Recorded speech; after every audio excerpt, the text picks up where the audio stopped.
Industries, vous connaissez, ça remonte à très longtemps. C'est un concept de musique dans la rue, mais un concept proposé par quelqu'un que j'apprécie énormément, fort heureusement, et il est avec moi aujourd'hui. Il s'agit de Frédéric Polydor. Frédéric Bial, bonjour, comment vas-tu? Bonjour Canel, très bien, en tout cas aussi bien que toi. Alors j'aime à dire, et j'ai entendu dire aussi, que Frédéric n'aime pas revenir en arrière. Attention, quand je dis revenir en arrière, ce qui est déjà passé est déjà passé. Aujourd'hui, c'est tout à fait autre chose, n'est-ce pas? Tout à fait. Aujourd'hui, c'est quoi? Aujourd'hui, c'est une actualité qui dépasse largement Music Industries. Ça date d'il y a une dizaine d'années à peu près, et puis on a évolué, on a fait d'autres choses. J'ai découvert d'autres cordes à mon arc, entre autres la photographie, peut-être qu'on aura le temps d'en reparler. Mais aujourd'hui, non, il y a toujours une activité musicale qui est toujours offerte, proposée, et je précise bien du design musical. Alors, j'insiste, cher Frédéric, qu'est-ce que le design musical pour toi? Je dis bien pour toi. Alors, je vais bien répondre pour moi, parce que pour l'instant, à ma connaissance, sur le territoire, il n'y a personne d'autre qui prétend faire du design musical. De la même manière qu'il existe des gens qui font du design d'intérieur, eh bien, il existe du design musical et qui consiste tout simplement à faire de la décoration musicale dans le cadre de certains événements, par exemple des bars, des restaurants, ou voire même des magasins auxquels tu peux fournir une bonne sonore, une programmation spécialement faite dans ce cadre-là. Alors moi j'ai entendu parler d'un designer musical, mais qui m'expliquait la chose en me disant « Je suis designer musical parce que je fais des produits pour les films ». Sonorité pour les films. Je suis également designer musical et j'aurais bien aimé rencontrer Frédéric. Depuis ta tendre enfance, Frédéric, quel impact la musique a sur toi? Parce que pour être designer musical à l'heure d'aujourd'hui, il faut aimer musique. En fait, c'est déterminant. Comme tu l'as dit, notre génération, à l'époque, on écoutait la radio, on écoutait la musique de nos parents. C'est pas compliqué. Donc, depuis petit, on est tous, je vais dire, mélomanes, et surtout de différents styles de couleurs de musique. À cette époque, on écoutait calypso, compas, un petit peu de zouk qui arrive un peu plus tard, de la salsa, et puis, je sais pas, d'autres petites musiques un peu variantes, entre un peu de reggae que l'on retrouvait qu'en fin de soirée. Donc, depuis la naissance, depuis la jeunesse, on a un répertoire musical, on est habitué, nous, à entendre différentes musiques venant de la Caraïbe, parce qu'à cette époque aussi, on avait tout ce qui venait de France, variété française, mais à la maison, c'est local.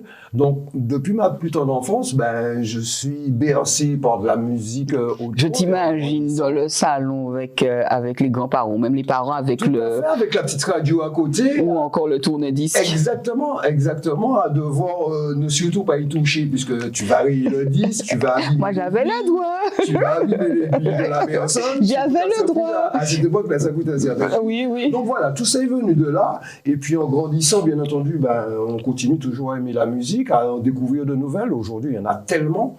Et à un moment donné, en sortant, en ayant le plaisir d'être simplement client à plein d'endroits, je me rendais compte qu'on ne jouait à peu près que le même style ou la même couleur de musique, donc ou la même tendance.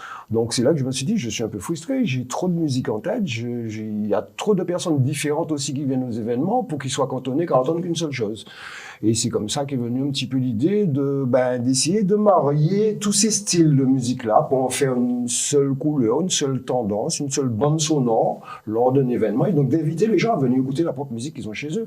Aujourd'hui, personne n'a le temps d'écouter de la musique, tout le monde en consomme, mais on n'écoute pas, on ne finit pas de zapper. Quelle horreur. Quand tu viens chez moi, sur mes événements, tu entendras la musique que tu as chez toi, le vinyle que tu as chez toi, mais que tu n'as jamais le temps d'écouter. Du début jusqu'à la fin.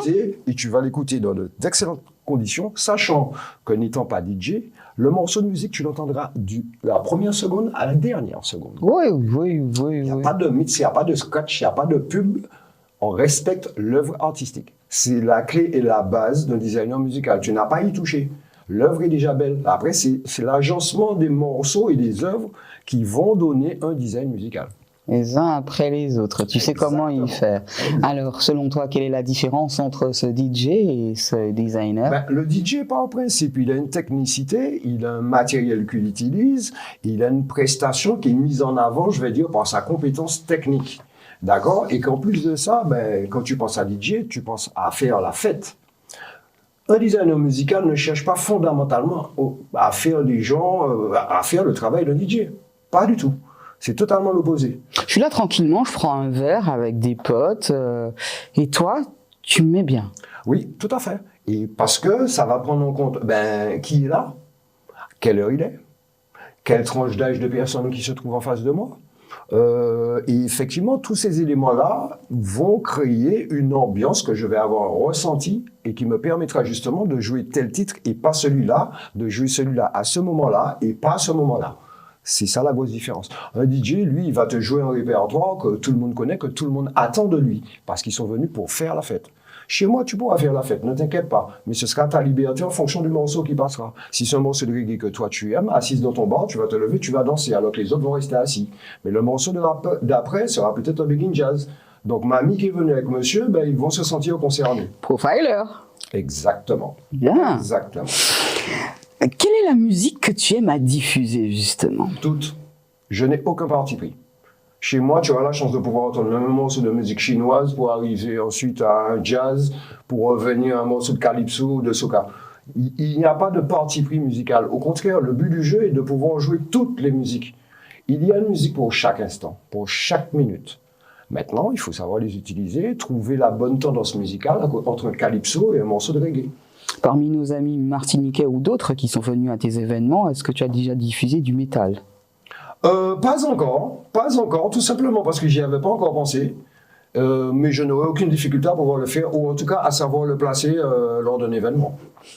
Alors justement, Frédéric, j'aime bien parler de Martinique et sa fille de toi qui tu es aujourd'hui, je parle de mon pays, où tu passais tes vacances étant plus jeune. Étant plus jeune, mes vacances c'était très simple, vu que mes parents étaient fonctionnaires, donc effectivement c'était surtout sur les 3 îlets, puisque toutes les administrations avaient des maisons de vacances un peu réparties sur toute la Martinique, donc entre autres Rivière-Salée, Trois-Îlets. Maintenant, ma mère est originaire du Carbet, donc j'avais pas de difficulté pour pouvoir passer des vacances près de la mer, et vu que mon père est originaire de Rivière-Salée, donc j'avais le choix, chaque vacances, un mois à Rivière-Salée, un mois près de la mer. Je peux te dire que quand il fallait faire Rivière-Salée, c'était pas aussi sympa que d'aller au Carbet. Maintenant, c'est ce qui a fait aussi toute ma richesse.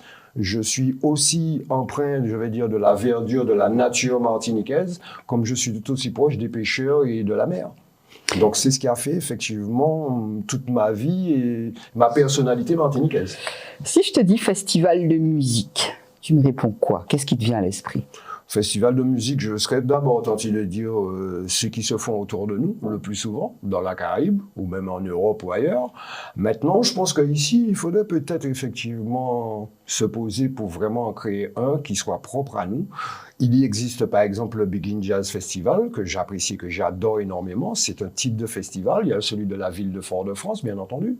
Mais je pense que ce sont des événements qui restent quand même importants parce que ça emmène une diversité et puis ça permet au public aussi de découvrir des choses dont on ne soupçonnerait pas. Mais je pense qu'il en faudrait peut-être un peu plus, ou un qui soit à une plus grande échelle, ou à une échelle qui soit aussi grande que celle qui se font, que les événements qui se font autour de nous. Tu y penses? J'y ai déjà pensé. Je pense que j'ai même déjà un petit concept là-dessus. Maintenant, sait-on jamais, peut-être que je le ferai, peut-être que je le ferai pas. Parce qu'à mon avis, il y a quand même des gens qui sont quand même plus aptes que moi à pouvoir faire ça. Plein de gens qui prétendent être organisateurs d'événements et autres. À mon avis, ce serait plutôt d'abord à eux de le faire. Ouais, mais bon, pas garder les autres, fait tard. Voilà, c'est ça qu'on va toujours faire. À quoi vois-tu que le public adhère à tes diffusions musicales? Tout simplement à l'attraction qu'ils ont. Parce que justement, n'étant pas un DJ, non pas de venir me demander un titre, mais de surtout venir me demander quel titre qui vient de passer. Et ça arrive tout le temps. Et quelle que soit la tranche d'âge. Ça arrive systématiquement. Ça veut dire que tu n'as aucune difficulté à discuter avec les uns et les autres. Sur mes concepts, j'ai un temps qui est réparti justement pour pouvoir échanger avec les gens qui sont là. Je ne suis pas en mode, je vais dire, artiste ou star, derrière mes platines, en train de prétendre que c'est moi qui fait que cet événement-là a un sens. Je suis désolé. Je respecte les œuvres, les artistes qui les ont créées. Moi, mon job, c'est juste les passer, juste les diffuser auprès du grand public. Je n'ai aucune prétention à être qui que ce soit dans cette chaîne des choses. Donc, quand les gens écoutent de la musique, quand ils viennent sur mes événements, ils sont plutôt surpris du répertoire et ont la liberté de venir me voir, de me demander le titre que je partage volontiers avec eux. Je leur indique même, je suis le seul où j'invite tous ceux qui sont là à Shazammer. Et que s'ils ne trouvent pas, qu'ils viennent me voir. Bien. D'où est venue l'idée d'un tel concept? La frustration d'aller dîner avec ma femme dans un restaurant et d'écouter RCI ou d'avoir une télévision qui me donne trace alors que j'ai la même chose chez moi. Oh ouais, les choses sont dites. Clair et net. Et à force d'aller à plein d'endroits comme ça, il y a plein de lieux et de spots où j'ai décidé que rien qu'en entendant la musique, que je ne rentrais pas, ni manger, ni boire un verre, ni rien du tout. Donc je me suis dit, bon, comme ça me frustre, je vais créer ma propre musique que j'estime qu'on devrait entendre quand je suis au restaurant avec ma femme, que j'ai envie de lui dire de doucher, je t'aime, et puis moi qu'attendre une publicité d'une radio quelconque. Non, je suis désolé, c'est inconcevable. Sachant que toutes ces personnes qui s'extasient en voyageant, en disant que de la musique est super géniale, j'ai été dans un restaurant, il y avait le super truc, va leur expliquer ça ici. Ils ne comprenaient rien. Hein. Il a fallu que je me batte, et jusqu'à aujourd'hui d'ailleurs, pour laisser entendre à des gens qui ont des bars et des restaurants qui ne sont pas une discothèque. Ouais, je vois. Ok, tu n'es pas une discothèque.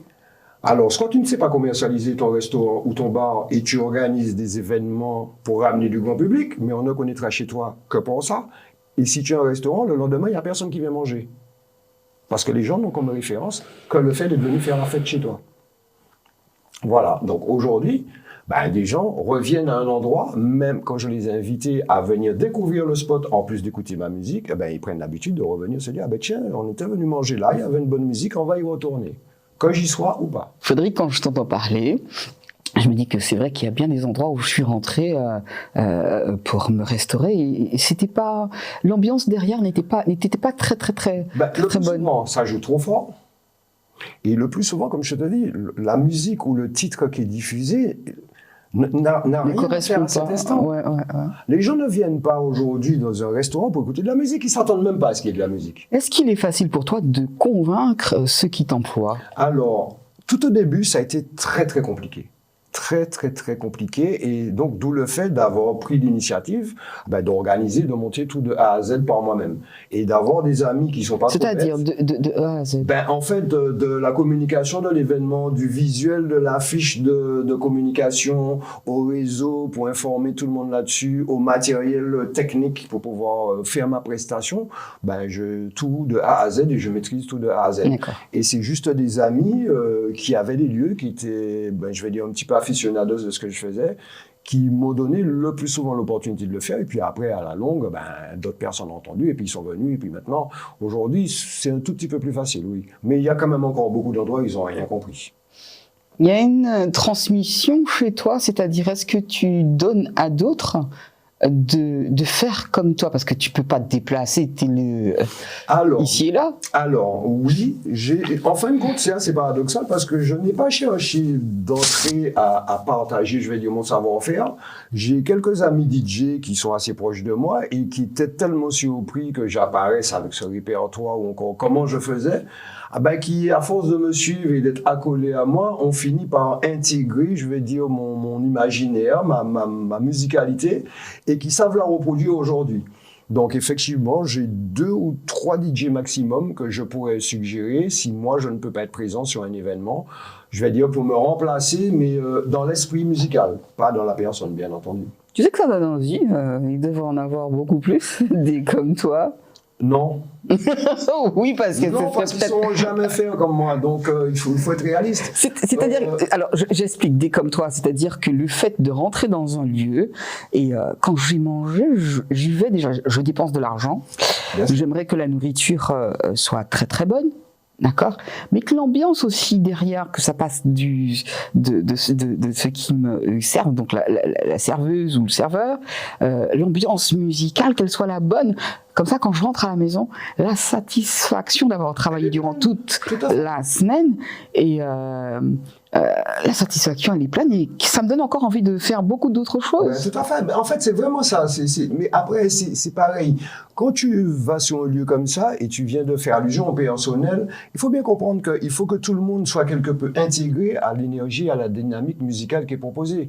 Bon, une constatation que j'ai faite, les 3/4 du temps, c'est le serveur ou le cuistot qui a branché son portable sur YouTube. Je suis désolé. Je suis propriétaire d'un lieu, c'est pas mon cuistot qui est censé me mettre la musique dans mon espace. Ça n'a pas de sens. Ça n'a pas de sens. Donc, en fin de compte, ça sous-entend qu'il faut avoir une réflexion depuis le départ du lieu que l'on ouvre et intégrer effectivement qu'une ambiance musicale, ce n'est pas le superflu. C'est ce qui va être déterminant aussi.